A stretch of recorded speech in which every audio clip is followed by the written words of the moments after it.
What is up, Hawk fans? We are a day removed from Iowa's 27-24 defeat to the Missouri Tigers in the Music City Bowl. And I thought that this would be an opportune moment to discuss Iowa's future quarterback situation and kind of where things stand at the quarterback position. Of course, assuming Iowa does not land another quarterback in the transfer portal. This is under the assumption that they have who they have right now, which would be Brendan Sullivan, Jackson Stratton, Jimmy Sullivan, who's already, I believe, enrolled at Iowa, is an early enrollee, which I like that. I think that that's a good thing for especially the quarterbacks to do coming out of high school, so they get a early start on the playbook and start getting acclimated to the college system. When I was in high school, there was not a good friend, but a friend of mine who, I've said this before, Jake Rodriguez, who was a 4-star quarterback, ended up committing to Oregon. He was a grade above me. And he was an early enrollee at Oregon. Now, it didn't end up, being anything for him at Oregon, but that is the situation once you get to the college level. I mean, it becomes that much more difficult to see the field. I mean, people don't realize sometimes just how competitive things are once you get to the college level. And he ended up transferring to San Diego State. But you have to put in the work to be able to graduate early because, of course, the normal high school system has you on a certain schedule towards graduation. Nonetheless, I don't think that he will be ready to legitimately compete for the starting quarterback position. Not that it is impossible, but I would be very surprised if that was the case. And this is not me saying that I don't like him as a prospect for the future, but given how Iowa recruits the quarterback position, I think it's going to take some time for him to be ready. I mean, we're not talking, it's hard enough for 4- and 5-star quarterbacks to be ready in year one. We're not talking who's the quarterback that spurned LSU, the number 1 quarterback in the country, to go to Michigan. Let me see what his name is. Bryce Underwood. It's hard enough for guys like Bryce Underwood to be ready at that level. And then, of course, Iowa will have Ryan Fitzgerald, which is the son of Pat Fitzgerald, who will be coming to Iowa as a preferred walk-on. We will see if he is able to earn a scholarship roster spot. Time will tell. And then, of course, Hank Brown, former Auburn quarterback, who was able to get some reps in bowl preparation, which is good. I'm happy he was able to. Same with Jonah Pace, for what it's worth, the 2 transfer players. And I actually do think that he will compete for the starting job. He will be a redshirt sophomore, I believe. This is assuming Iowa does not land anybody in the transfer portal. So let's start with who I think will be the favorite to win the starting quarterback position, Brendan Sullivan. Do I believe that he has done enough to be the guaranteed starting quarterback for Iowa? No. Now, for what it's worth, and in fairness to him, I think that he has done about the same, if not more, than previous Iowa quarterbacks who were, despite what the Iowa coaches said, virtually guaranteed a starting spot, such as Cade McNamara or a Spencer Petras. But he has not instilled enough confidence in the Iowa coaching staff yet. And it's just the truth of the matter. The Iowa coaching staff, being it as it may, will always have hesitancy towards a more mobile quarterback. And that is definitely what Brendan Sullivan is. Brendan Sullivan, at this point in his career, is a run-first, pass-second quarterback. It's not that he's a terrible passer.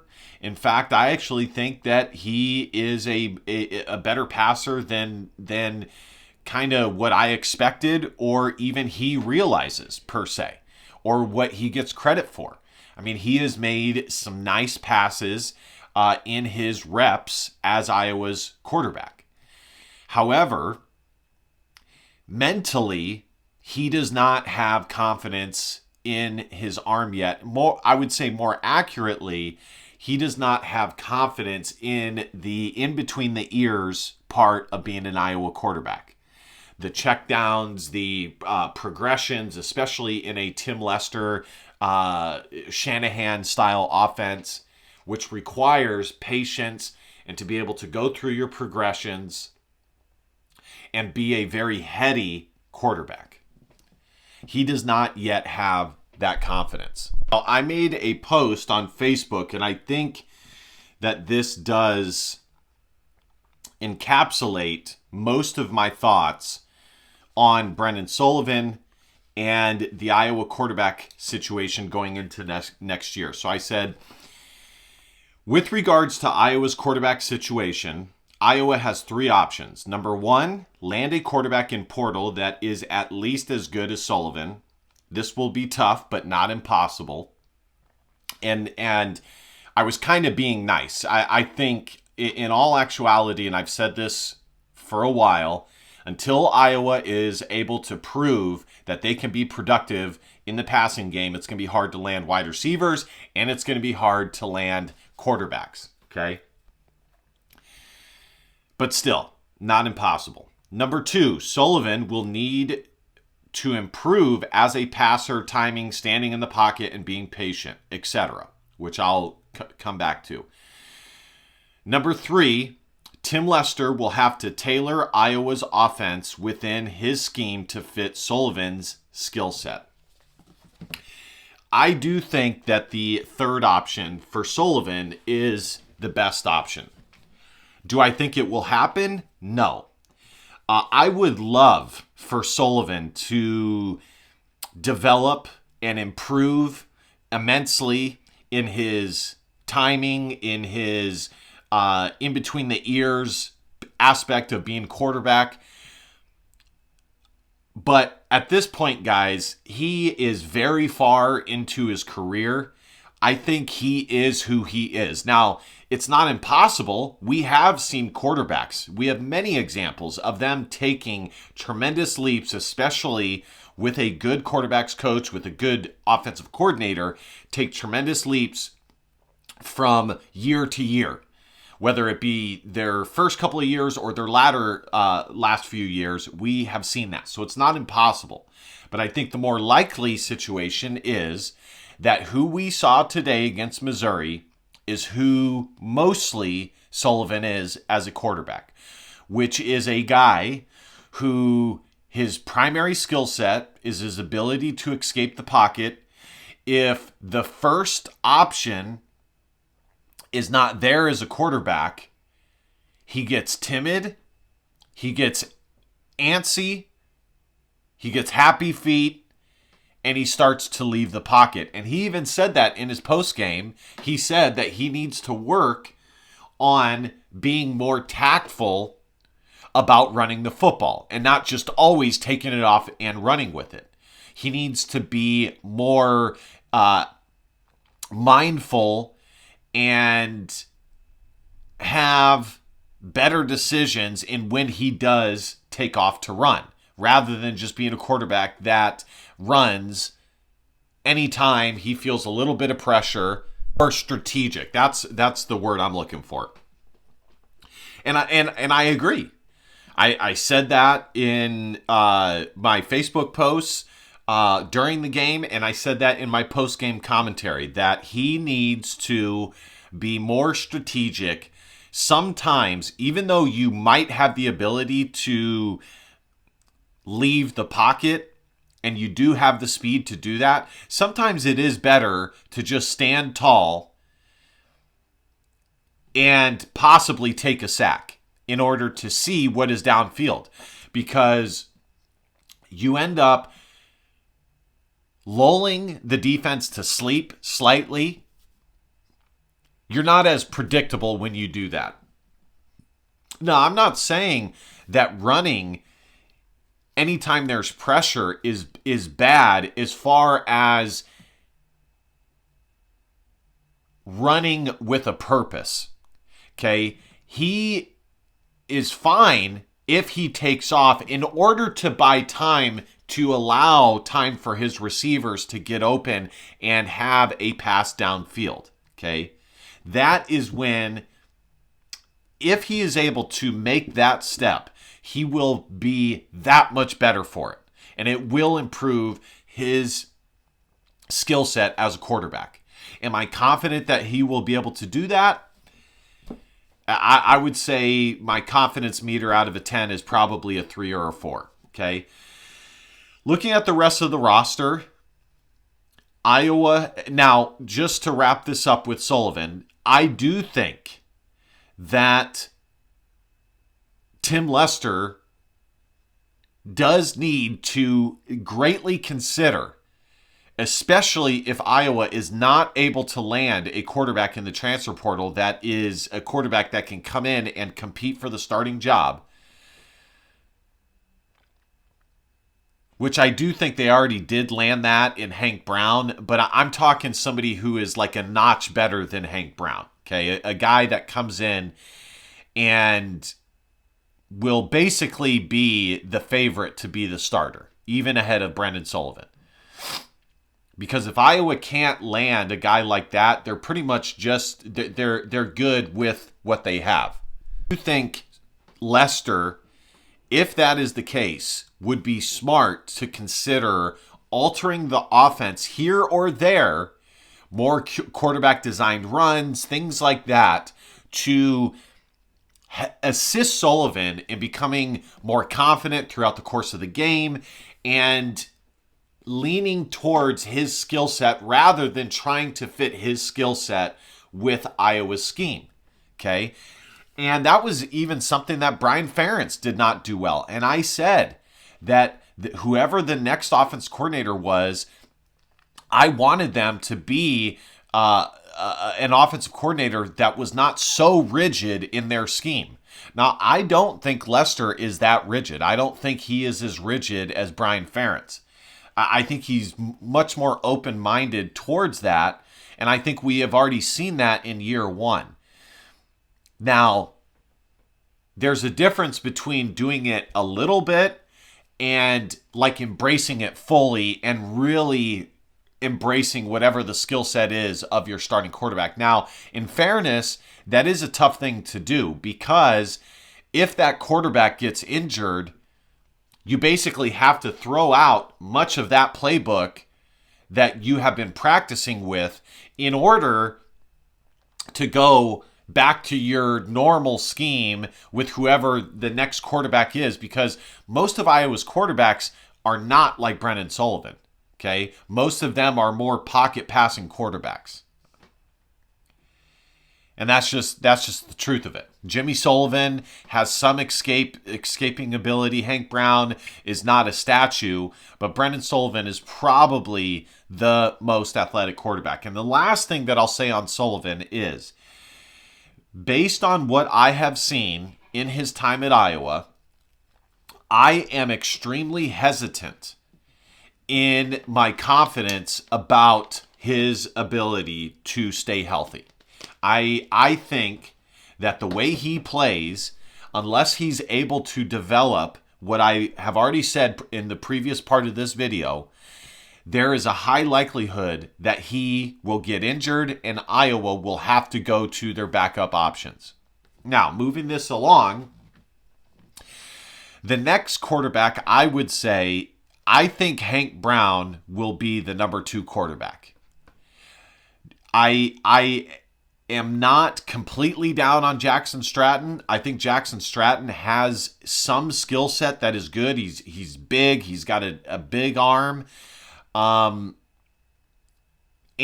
he seems to not make a lot of mistakes as a quarterback.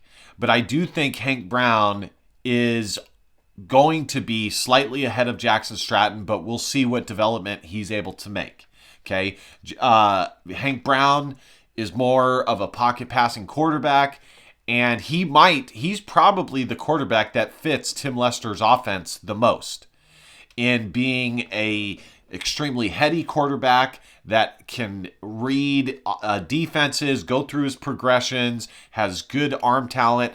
When I commented on the Auburn fan sites asking about Hank Brown, all of them said, without fail, they spoke very highly of him, that he is a really, really, really good pocket passing quarterback. And in the right scheme with the right coach, he can be successful. Really successful. And from what I've seen on his tape, game film, I think that that's true. I think he is a very solid pocket passing quarterback. Now, in this day and age, it is nice to be able to escape the pocket, and there wasn't too much film on his ability to do that. But if he is a quarterback that gets the ball out quick, does well with blitzes and things like that, it won't necessarily matter. You can still be a mobile quarterback and get sacked a lot because you hold on to the ball too long. That is the gray area of being a quarterback, where you have to be patient but not hold on to it too long. You know, it is by far the most skillful position in football. It is by far the position that requires the most in between the ears talent of any of the positions, without question. Prediction this early in the year, looking ahead to next year, is that Brennan Sullivan will be the starting quarterback, but I do think Hank Brown will push him for the position. And I think it's likely that Brennan Sullivan, knock on wood, I'm not saying that I want this, obviously, but I think the way Brennan Sullivan plays, he will likely get injured, and Hank Brown will be inserted into the starting lineup. Now, you know, the thing is, I keep seeing people say that Iowa, given the quarterback situation, will be lucky to win 6 games. Here's the thing, guys. Iowa has been a lot worse off at the quarterback position than what they are now, okay? And a lot of you guys are not taking that into account. And they've been able to win 10 games, 9 games, 8 games. I mean, this year with Cade Mack, this year was slightly better than it was last year, but last year it was abysmal, and they found a way to win 10 games. Okay? The quarterback position for Iowa is never the most prominent, important position. It's the defense, it's the run game, but they still would benefit, as would most teams, with an average to above average quarterback at the very least. But I'm very confident about their ability to run the football, so I'm not necessarily one of those guys that think Iowa is going to be lucky to win 6 games next year. They have a lot of talent. They've recruited well in Iowa terms the last couple of years. And they have guys returning that were big returning gets for Iowa, plain and simple, for lack of a better way of saying that. They have a lot of returning gets that were good gets. Come on, man. And then you have Jackson Stratton. Jackson Stratton is, you know, it's hard to say exactly what Jackson Stratton is, because when he was in as Iowa's quarterback, he was extremely limited. Iowa did not do a lot with him. Brendan Sullivan in the first half, this is kind of the situation. You have first half Brendan Sullivan, and you have second half Brendan Sullivan. And that was kind of the case with him as Iowa's starting quarterback during the regular season. There were times where it was really good, and there were times that it was terrible. When defenses get accustomed to him, he really struggles. He doesn't adapt. He's kind of a one-trick pony. But in the first half, he was pump faking, going elsewhere. I mean, So anyways, but that's pretty much the quarterback situation. I mean, my opinion is it's going to be Brendan Sullivan, Hank Brown, Jackson Stratton, Jimmy Sullivan, Ryan Fitzgerald. I've said this time and time again. I do like Tim Lester's philosophy on the quarterback room. He wants it to be very competitive. Brendan Sullivan cited that in his postgame, stating that he knows it's going to be competitive. He knows that they're looking for another quarterback. But in the end, if he wants to be as successful as he wants to be, as Tim Lester has told him, he has to compete. And it's true. I totally agree. In college football, the whole idea and concept of competing to earn your spot has diminished greatly. It's not non-existent, but it's diminished greatly. So, just to wrap this up, let's see if I can find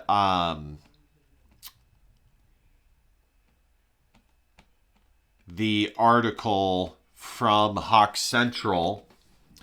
And then there's an article, let's read this here. This is from Tyler Tachman. For those hoping Iowa football will gut its roster and go full speed, building through the transfer portal, it's best to temper those expectations. That is not Iowa's recruiting philosophy under Ferentz. The Hawkeyes aren't against using the transfer portal, but they don't want to be overly reliant on it. And I agree, and I think that's a good thing. Instead, laying the program's foundation through prospects from the high school ranks. Just like the NFL builds through the draft, our transfer portal is the NFL's free agency. In the likely event that Iowa doesn't bring in a large number of new players from the transfer portal this offseason, it needs to hit on the ones that it does. Agreed. And personally, I would rather Iowa bring in a low number of prospects from the transfer portal and have a higher success of them landing and being contributors to the football team than land a bunch of them, but only one or two hit. But again, and I'm not saying hit immediately, because not every player, you can bring in a senior who only has 1 year of eligibility like Jonah Pace, or you can bring in a younger guy like Hank Brown that can develop into the system. It's not a one-size-fits-all. Iowa's 2024 season came to a fitting, disappointing end on Monday as the Hawkeyes blew a 10-point second-half lead in a 20... What the heck?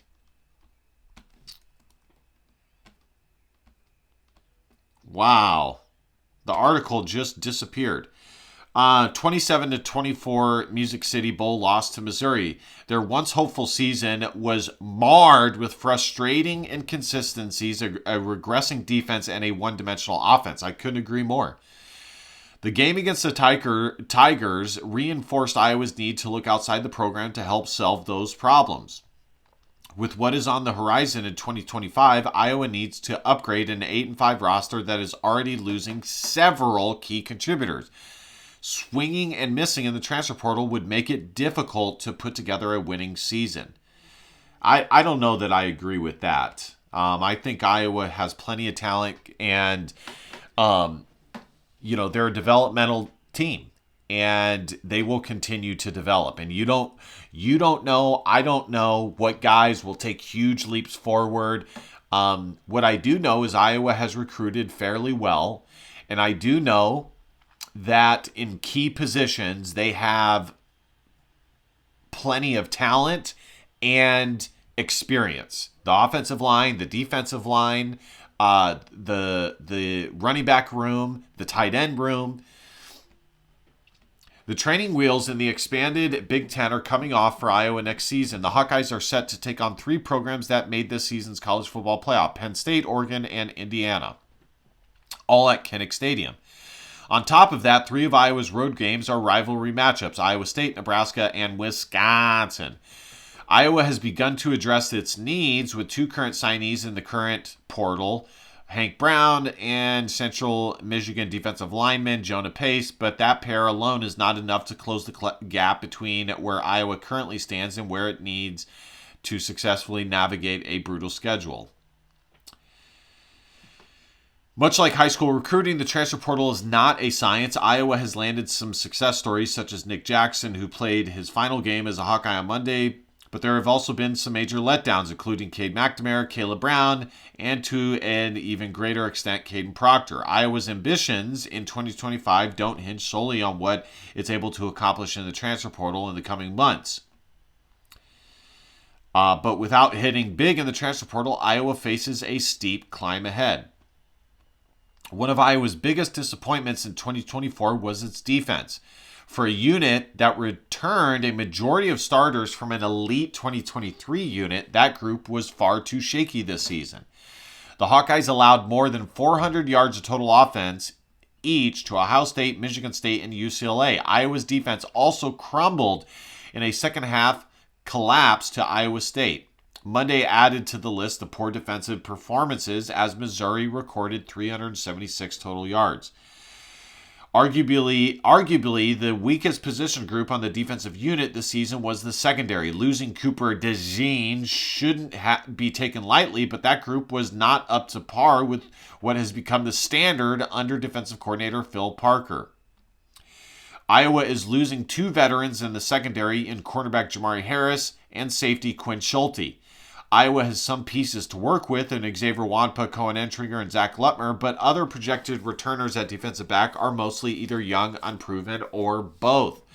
Iowa could use a legit lockdown coverage defender and perhaps help at safety.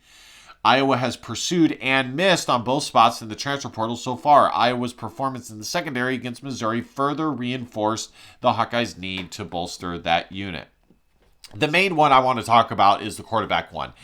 Even after bringing in Brown, it's clear Iowa was still searching the market for a quarterback as the Hawkeyes went after Penn State transfer Bo Pribula, unsuccessfully. Brendan Sullivan's first start since early November was not bad, but it didn't exactly inspire loads of confidence about the position entering the 2025 season. Sullivan was 14 of 18 for 131 yards, 1 tub, and 1 crucial INT against Missouri. Iowa showed some signs of life in the passing game, but that area was mostly lacking in 2024.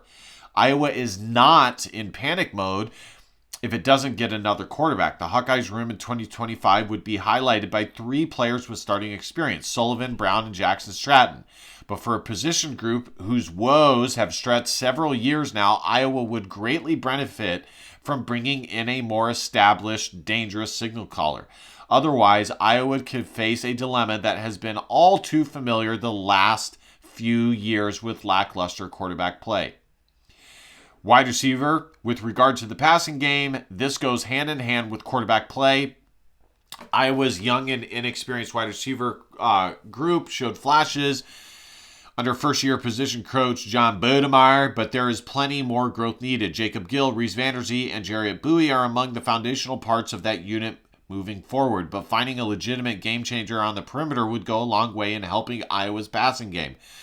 The problem is that Iowa is not a hot spot to attract wide receiver or quarterback talent because of how its offense has fared recently. Agreed. For those of you who say it's the money, it's the money. Changing that narrative would, with production on the field, would very much help Iowa's recruiting efforts. Tim Lester effect. There is much more to Iowa's offseason than potential transfer portal acquisitions. Internal development is another pertinent storyline, an area in which Iowa traditionally excels, particularly defensively. The type of jump Iowa can make from year 1 to year 2 under offense coordinator Tim Lester will also be crucial. Iowa displayed meaningful progress this season, but a large part of that, Caleb Johnson, is taking his talents to the NFL. What does Iowa's offense look like post-Johnson? Iowa's running game provided some optimism against Missouri. Kamari Moulton and Josiah Patterson combined for 170 rush yards against the Tigers, but Iowa's inability to win with that figure revealed a need for improvement in the passing game and on the defensive side of the ball. Iowa faces its share of questions entering the 2025 season, none of which will be fully resolved in the coming months, but the Hawkeyes at least brighten their outlook by having a successful winter and spring. This was not the initial article I was planning on reading.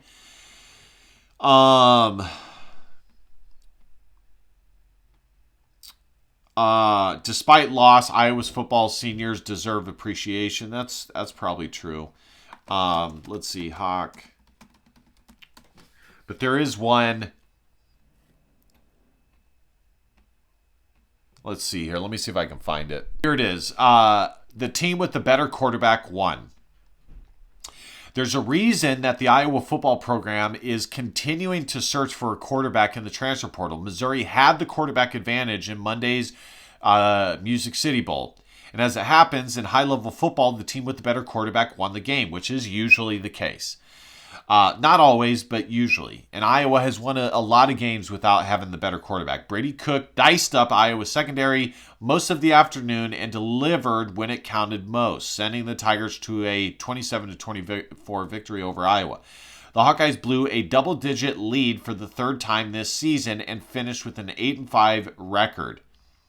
Missouri notched its second straight season with double-digit wins, ending 10-3. What was the other double-digit lead? So it was Iowa State,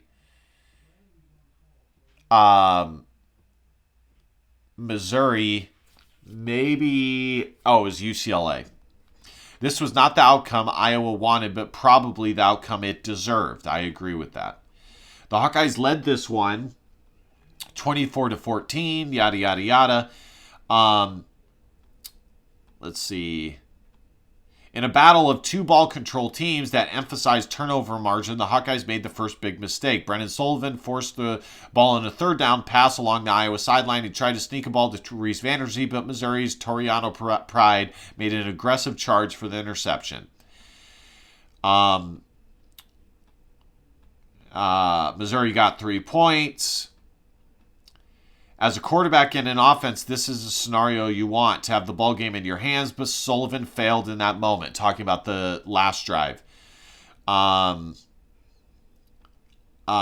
Sullivan finished 14 of 18, hardly a terrible stat line, but he led the Hawkeyes to only 3 second-half points and none when it counted most, and he committed a terrible turnover. Iowa's final 3 drives after the Sullivan interception, 3 plays, 70 yards, 3 plays.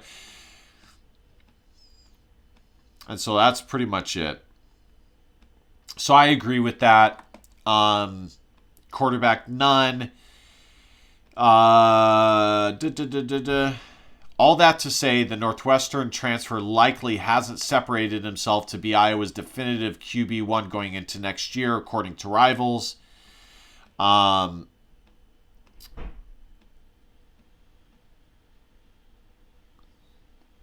Though the interception didn't technically cost the Hawkeyes the game, it didn't help their effort, and neither did Iowa's next 3 drives. One of Brandon's skill sets, according to Kirk Ferentz, is competitiveness. He just really cares. He's really wound tight. And so part of the challenge for him playing, this is not just quarterbacks, but anybody. You have to be able to bridle that enthusiasm and that energy, and make it work for you, not against you. And I think he runs a little bit hot sometimes, kind of gets out of whack there. The problem is Sullivan only has 1 year's eligibility remaining, and though he has shown the capability of winning games as a starter with the Hawkeyes, he hasn't shown the ability to be the reason Iowa wins them. Can that change in the offseason? Clearly, a mobile athlete that makes plays with his legs can make relatively easy throws. Sullivan isn't the worst option at quarterback for Iowa. He has done some good things under center and did so again today. Ultimately, the sometimes erratic decision-making and inability to make big-time throws limits the Iowa offense. The question remains, does watching film make Sullivan the quarterback of the future for Iowa, especially with the Hawkeyes set to face a daunting 2025 schedule? Based on the performance against Missouri, it's doubtful, though He was Iowa's best option for a majority of the season, and certainly for the bowl game. There are likely to be better options for the Hawkeyes in the portal. Though the official window for the portal is closed, more coaches will be fired this offseason. Late bowl games are coming to an end, and the portal remains a viable option for quarterbacks in those games and on those teams across the country. If Iowa's staff and Swarm can find a match at quarterback that can come in, compete, and potentially win the job in spring, that move needs to be made, and sooner rather than later. All right, guys, just to wrap this up, for what it's worth, I do think Iowa has some decent options, and I do believe that they've been in a much worse position at the quarterback position in previous years. And I do think Tim Lester has improved the competitiveness and overall talent of the quarterback room.